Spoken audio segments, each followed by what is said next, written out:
সম্প্রতি আমার কিছু অভিজ্ঞতা থেকে বুঝলাম, কিছু মানুষ মনে করেন ঈশ্বরের সাধনা করে ধন ঐশ্বর্য ভরে ওঠে আর তার জীবনে কোনো কাজ আটকা পড়ে থাকে না।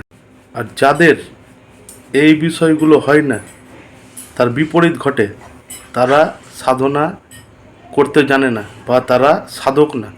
ঈশ্বরের কৃপার অর্থ এই নয় যে জীবনে দুঃখই আসবে না, বরং দুঃখেও তুমি দুঃখী হবে না, আর সেই দুঃখের সময় কখন অতিবাহিত হয়ে যাবে তা আপনি বুঝতেও পারবেন না।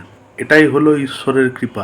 স্থূল ধন আমাদের কিছু সময়ের সুখ প্রদান করে, কিন্তু পরমাত্মা জ্ঞানরূপী ধন, যা আমাদের প্রতি জন্মের সুখ প্রাপ্তি করায়।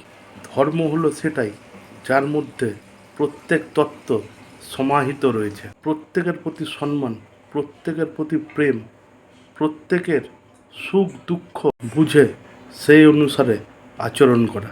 মৃত্যুকে যদি ভয় পান তাহলে জীবনে সঠিকভাবে চলুন, কেননা মৃত্যুর সময় জীবনের কৃত ভুল কর্মই ভয় দেখায়।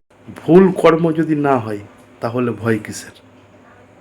শুভরাত্রি, জয় মা তারা। প্রসাদ বলে কথা মা বেদাগমে আছে গাথা, ও মাঝে জন তোমার নাম করে তার হাড়মালা আর ঝুলি কাঁথা, যে জন তোমার